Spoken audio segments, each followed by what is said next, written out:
Hello everyone welcome back to Rashmi tutorial. तो एबे बाहरी आपण मानकर निमसेट मतलब national institute of master common eligibility test. जेहेतु ये एंट्रांसटा एबे बाहरी से मु आपण मानक सहित एमसीए कोर्स एबाउट रे डिस्कशन करी।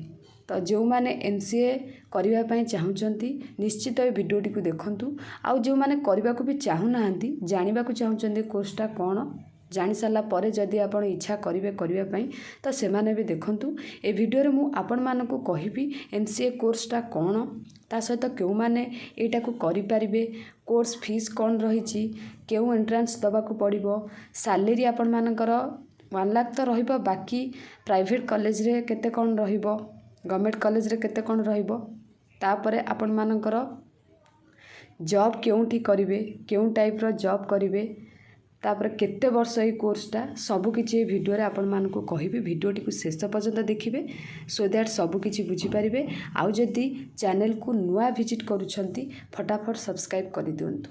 यही टाइप रो भिडियो आगु को आसिले आपण मानक पाखक नोटिफिकेशन निहाती जीव। तो चलंतु स्टार्ट करिया। फास्ट है आपण मानकर एमसीए कौन।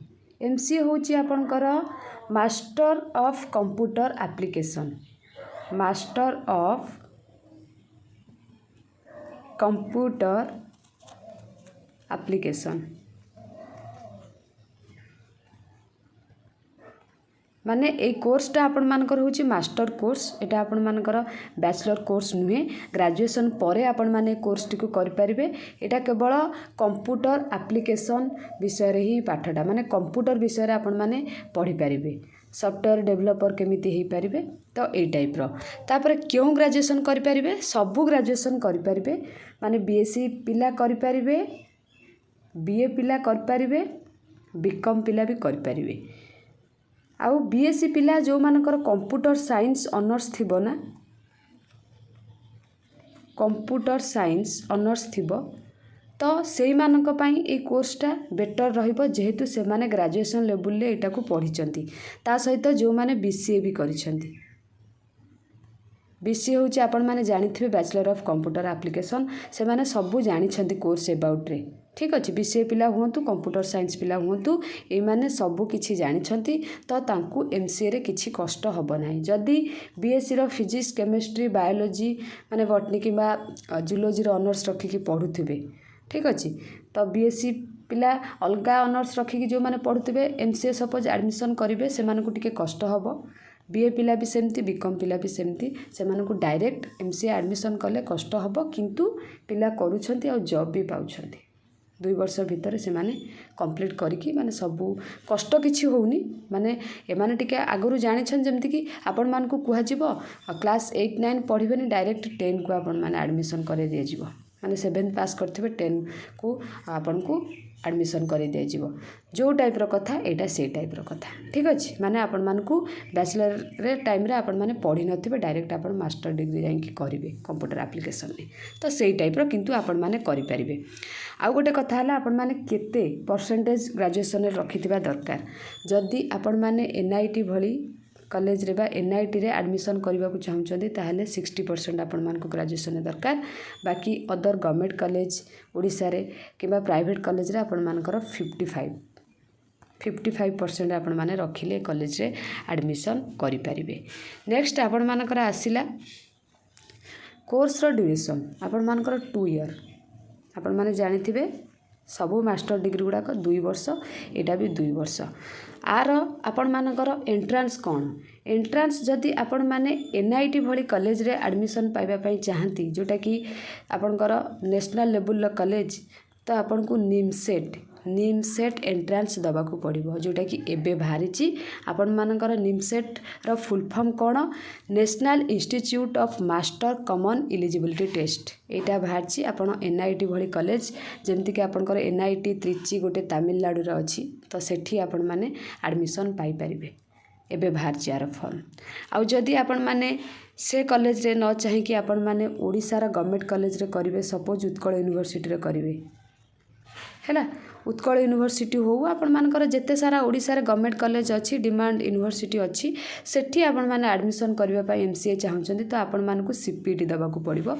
सीपीटी आगु को आसुची है तो आपण मैंने से प्रिपेरेसन करेंगे जदि एमसीए करेंगे गवर्नमेंट कॉलेज मानकर ओडिशा भितर भी करेंगे एगुड़ाकर 55% थिले आपण मानकर हो ता छड़ा जदि आपण माने उत्कल यूनिवर्सिटी गवर्नमेंट कॉलेज रे करेंगे कि एनआईटी रे करेंगे आपण माने ओडिशा रे प्राइवेट कॉलेज रे करेंगे प्राइवेट कॉलेज रे करेंगे एगुड़ापाई आपण मानकु ओजेई दबाक पड़ो जदि भी ओजेई न दौरान प्राइवेट कॉलेज रे डायरेक्ट एडमिशन भी करई दौरान जो सीट हेनी से डायरेक्ट एडमिशन भी करई दौरान टी अधिका कोर्स फीस एगुड़ाक लगे यहाँ 55% से मैंने आपण मानकु नेबे। तो एबे आमे कथा बा कोर्स फीस विषय रे। कोर्स फीस कथा जदि मु कहबी आपण मानकर एनआईटी हो गवर्नमेंट कॉलेज हो एगुड़ाकर आपनकर कम खर्च हम प्राइवेट रे बेसी खर्च हम तथापि आपण मानकु कोर्स फीस कही दउची गवर्नमेंट कॉलेज ठार आरंभ करी प्राइवेट पर्यंत आपण मानकर 30,000 ठारू आपनकर 3 लाख पर्यंत खर्च हम। जदि आपण माने गवर्नमेंट कॉलेज रे करछन बहुत कम खर्च हम किंतु जदि आपण माने प्राइवेट रे करिवे तो ऑब्वियसली 3 लाख 4 लाख खर्च हम खाइबा रहिबा एगुड़ाक सब ठीक अच्छे। एबे आसिला आपण मानकर सैलरी कथा जॉब कथा जदि आपण माने एनआईटी भली कॉलेज रे एडमिशन पाउछंती काना उत्तराखंड रे गोटे अच्छी तमिलनाडु रे बहुत भल भल कॉलेज अच्छी ता सहित जेएनयू यूनिवर्सिटी आपण मानकर अच्छी यही सब कॉलेज रे आपण माने जदि एडमिशन पाई जाउछंती माने निमसेट एंट्रेंस क्रैक करके पाई जाउछंती आ सेठी एडमिशन पाई जाउछंती सेठी आपण मानकर भल पैकेज मिलिबो पाखापाखी 10-12 लाख पैकेज मिलिबो एठी मासुको आपण मानकर 1 लाख सैलरी हो जदि आपण माने गवर्नमेंट कॉलेज उत्कल यूनिवर्सिटी भली है उत्कल यूनिवर्सिटी किंबा जेकोसी ओडिशा गवर्नमेंट कॉलेज रे एडमिशन करूछंती एठी आपण मानकर मासुको पाखापाखी 40-50 हजार रे जॉब मिल जिवो ठीक अच्छे। एथरे भी कैंपस आसीबो किंतु प्राइवेट कॉलेज रे जदि आपण माने करूछंती एथरे टिके कष्ट जॉब करिबा एथरे आपण मानकर 20K कि 30K रो जॉब मिलिबो। एनआईटी भली कॉलेज रे आपण मानकु आराम से जॉब मिलिबो एथिरे भी मिलिबो हैला। तो ये टाइप रो सैलरी रहिछि तापरे आपण मानकर आसिला ये तो गला जॉब कथा। नेक्स्ट आपण मानकर जो रहिछि कॉलेज गुडी भी कहीदेली जो एनआईटी कॉलेज तमिलनाडु रो अछि आपण मानकर उत्तराखंड रो अछि तापरे आ रहिला आपणकर आम ओडिशा रे तो बहुत सारा कॉलेज गवर्नमेंट कॉलेज अच्छी प्राइवेट कॉलेज बहुत कॉलेज अच्छी ठीक अच्छे।